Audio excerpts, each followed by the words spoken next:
Hello, you're watching My Media Prime Television. My name is Fon Quinter, welcoming you to the 6:30 p.m. edition of News Live from Douala, Cameroon's economic capital. Begin today's edition of Prime News in Baigum in the West region, where a newborn baby was found in a pit toilet abandoned by her mother yesterday, November 16, 2021. According to the lady, she abandoned her baby as a result of financial difficulties. Joy Ngan completes the story.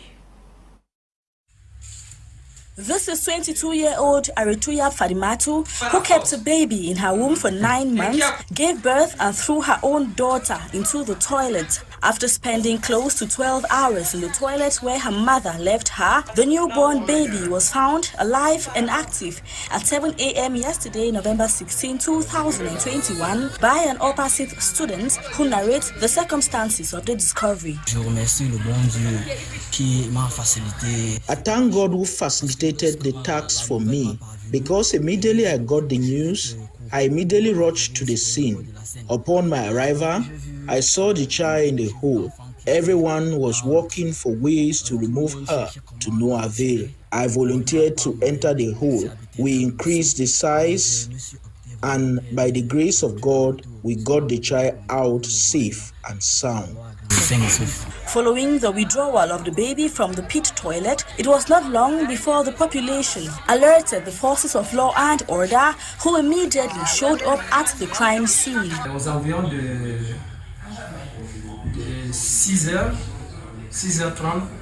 At about 6 a.m., I was called by one of my informants that there is a child abandoned in the toilet.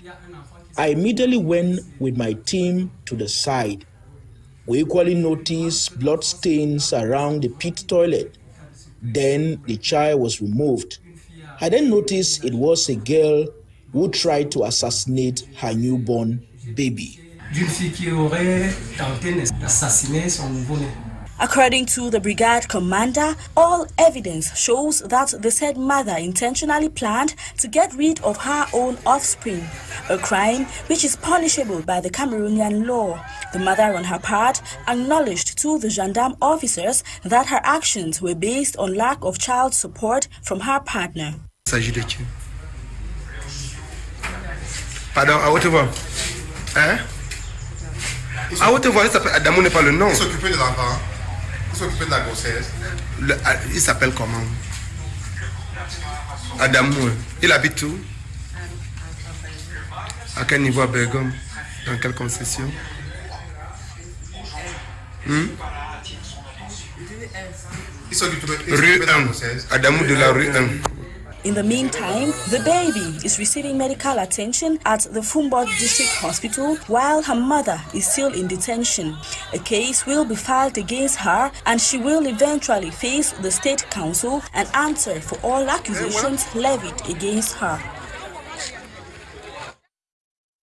Let's move over to the south region of Cameroon, where an 18-year-old teenager is currently under custody for allegedly taking the life of a 9-year-old boy. The little boy was hawking some items when the teenage boy caught him and ended his life in a nearby bush. Nora Kakebi with full details. This is a lifeless body of Ndum Moise found in a nearby bush in Ebolowa in the south region of Cameroon. Yesterday, November 16, the population of Ebolowa woke up to this very ugly and unfortunate incident where Moise Ndum was found dead, allegedly killed by 18-year-old Bobomo Zibi Warren. Reports gathered said the 9-year-old Moise was hawking some food items in the neighborhood when Bobomo called him and said he needed some. He got some bobolo being sold by Moise, but told him that he didn't have enough money to pay, so they should go to his house where he supposedly left his money. On their way to Zibi's house, he instead took the 9-year-old boy into the bush and allegedly stabbed him to death. Another young man on his way to the stream found Zibi all stained with blood. Shocked to see him in that state, the young man sought to find out what had happened. He recounts. Il y avait des enfants qui vendaient le bâton de manioc, qui portaient le bâton sur la tête. Some children were hawking food items and he wanted to buy but did not have enough cash. So he asked the little boy to follow him to his house to get the money. The child followed him, but he instead took him to the bush. As I went to do laundry in the stream, I met him seated on the grass looking bloody, and he said, if they asked for me, I should say I have not seen him.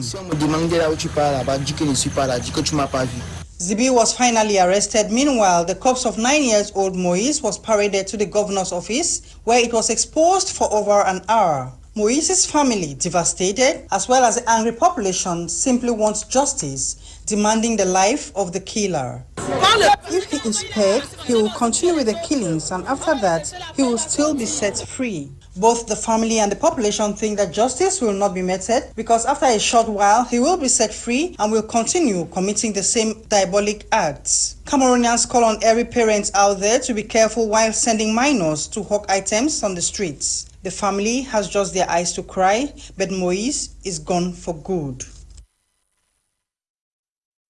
In the Southwest region, Madame Kongso Antoinette yesterday appeared at the Fako High Court for the first time with her 1-week-old baby after her legal team fired a habeas corpus. Mogi Rekan witnessed the court session and put together the following report. This is the Fako High Court where Madame Kongso Antoinette is appearing for the very first time after she was arrested. Her presence in court was to address the legality of her arrest, which was later dismissed as she was taken back to the Boya Central Prison. While at the High Court, she was visited by retired Justice Aya Paul Abine with her 1-week-old child who is also under detention. Whatever the case, we are happy that it has been brought to court today, like previously. Because habeas corpus simply means bring the body, that's the person. And if you come to court without the person, then it's no longer about habeas corpus. So we are very hopeful. I have seen the lady, I have seen the child, and thank God that they are looking fine. God knows, we leave it to God. Yes, the final word. The legal team of Madame Kongso Antoinette drew the attention of the High Court to Section 74 Sub 2 and Section 107, under which she was being charged on failure to report terrorism. We are not very satisfied with the issues that were addressed by the High Court of Fako today by His Lordship Justice Anafon, because the issue of the illegal arrest of Madame Kongso Antoinette was not touched by the judge. The judge refused to touch on the issue of the illegal arrest and was instead looking at the issue of the detention. The issue of illegality of arrest has nothing to do with the detention of Madame Antoinette. The sole issue for determination before this court, which is what the habeas corpus was to address, was whether the arrest of Madame Antoinette was within the bounds of the law. Should Chief Moja or whosoever they call him be given the mandate to arrest civilians in this country, even if Madame Antoinette had committed a crime? Does Chief Moja have the jurisdiction, the mandate, the legal cover to arrest an individual? It should be noted that she gave birth during detention, as her legal team are looking forward to the Court of Appeal for justice to take its place. We stay in the Southwest region where the population of Boya has been called to keep the city clean as Cameroon look forward to host camp competition come January 2022. The call was made by the divisional officer for Boya, Abba Abdurrahman, during a cleanup campaign. Mogi Regan once again. Mami, market dinner inside, no be for B1. As the AFCON bell for 2021 is ringing in Cameroon as host nation, major cities and towns are obliged to be clean. It is against this backdrop that the divisional officer for Boya subdivision, Abba Abdurrahman, accompanied by the Boya Council, were on the street with one message: keep Boya clean and be ready for AFCON. A cleanup campaign that started at My 14 Dibanda with slogan Boya must be ready for AFCON. When they receive tender for can, you know that. Let's get again for sit down way. As a divisional officer for Boya subdivision move around from one street to another, calling on the population to keep their environment clean. You hear for television the talk say Boyan the cleanest town for country. You hear that? And when you really want so make the talk say an abandoned vehicle along the major highway should be removed. See this taxi, so this one they get for move and yes, and for move those abandoned vehicles. Second, all these things where they do are for inside. At the end of the exercise, the divisional officer for Boya subdivision was satisfied with the collaboration of the population. But on a general note, they are very collaborative. They understand that it is for good, all of us. It is for the image of this place. But also because beyond the can, we want to attract people to come back to this place so that they can enjoy it. Yeah. On the part of the Boya Council, the call on the population should remain law-abiding and practice the hospitality nature of the Boya man. Moki Regan reports in there now the mayor of Boya has accused settlers of recent attacks in the city of Boya. According to the mayor, the attacks recorded in the city are conducted by non-indigents who want to destabilize the town. Details with Catherine Ekongwe. The mayor of the Boya municipality has reacted to recent attacks in the town, saying these attacks were carried out by non-indigents of the town of Boya, adding that the misguided individuals who have been received in Boya have come for violence. It's an expression of our disapproval, an expression of our anger towards what has just started in Boya, explosive being implanted by misguided individuals who have come into our town and we have received them. We want to make it known that we are against it. There might be differences in the house, but we can do that and resolve them through dialogue. And you know, whenever... In an interview which he granted to pressmen immediately after the peaceful march of Friday, November 12, 2021, the Lord Mayor reminded members of the Fourth Estate that the denizens of Boya, the city of legendary hospitality, are a very peaceful and welcoming people who are glad to receive people from all the different parts of Cameroon. He therefore reminds pressmen to exercise some caution, restraint, and fairness in the discharge of their duties as journalists, given that false information can lead to social tension. Now, the COP26 Climate Summit in Glasgow has ended with nearly 20 countries endorsing an agreement to scale back to the use of coal and provide more support to developing nations to help them adapt to global warming. Get full details with Bokengo Wadi. The United Nations Conference of the People 26th Summit on Climate Change, a humanitarian disaster that is plaguing the world with drought, flooding, earthquake and more, held in Glasgow since November 2021, ended over the weekend with some resolutions which include keeping a 1.5-degree goal alive, achieving net zero and many more, as stated by the UN Secretary General. We must accelerate action to keep the 1.5-degree goal alive. Our fragile planet is hanging by a thread. We are still knocking on the door of climate catastrophe. It's time to go into emergency mode, or our chance of reaching net zero will itself be zero. With the world plunging into a mode of emergency, putting a stop to climate change triggers such as waste burning, fossil fuel subsidies and more are encouraged by His Excellency Mr. Antonio Guterres, Secretary General of the United Nations. I reaffirm my conviction that we must end fossil fuel subsidies, phase out coal, put a price on carbon, build resilience of vulnerable communities against the here and now impacts of climate change, and make good on $100 billion climate finance commitment to support developing countries. However, he reiterates on the fact that some goals at the COP26 summit for climate change were not met. The approved texts are a compromise.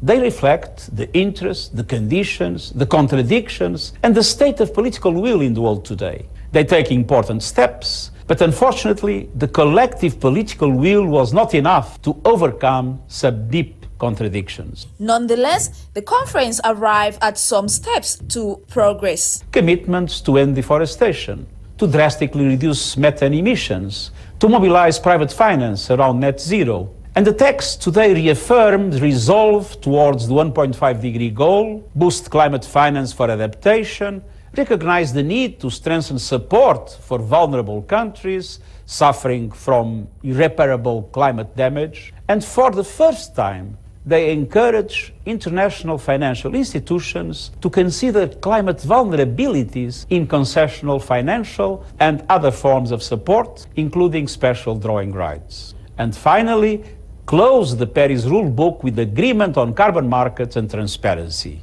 Though the resolution arrived at the summit carry a note of disappointment by many, it is important to note that nature's will to give us a better living habitat lies in our hands, and the amount of love and care we shower our environment. Bokengo Worthy reports in the end to sport, the Indomitable Lions of Cameroon have qualified for the last round of the 2022 FIFA World Cup in Qatar after their victorious encounter of 1-0 with Ivory Coast yesterday at the Japoma Stadium in Douala, Cameroon's economic capital. Eileen Sama completes the story. It was a tense encounter between the Indomitable Lions of Cameroon and the Elephants of Ivory Coast on Tuesday, November 16, 2021 at the Japoma Stadium in Douala, economic capital city of Cameroon. The Lions, who needed a win over the Elephants to qualify for the final round of qualifiers for the 2022 World Cup tournament in Qatar, claimed it victoriously through the lone goals scored by Carl Toko Ekambi during the first half of the game. Ivory Coast has lost their chance in Group D to move to the eliminatory stage of the qualifiers, where away and return matches will be played in March 2022 between 10 teams after the AFCON tournament, out of which 5 teams will represent Africa in next year's World Cup. The boys of Antonio Conceição must brace up to the challenge if they have to be amongst top 5 to represent the continent at the World Jamboree. It is worth mentioning that at the end of the match on Tuesday, Sports and Physical Education boss Professor Narcisse Moele Kombi announced a 7 million cash gift to each of the Lions for their spectacular performance from the head of state, His Excellency President Paul Biya. Et qu'est-ce que nous avons dit hier soir? Soyez les seuls à marquer. Soyez les seuls à marquer. Et vous avez été les seuls à marquer. Et vous avez gagné. Et nous avons dit que vous êtes en train d'écrire l'histoire. Et que victoire rime avec histoire. Et que victoire rime avec prime spéciale.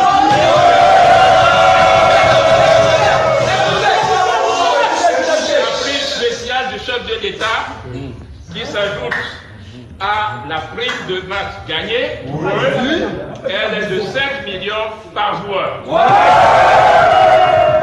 Minister Narcisse Moele Kombi and the governor of the Littoral region, Samuel Dieudonné Vahadiboa, assured the Lions that the president promised them another gift should they qualify for the final stage of the FIFA World Cup 2022.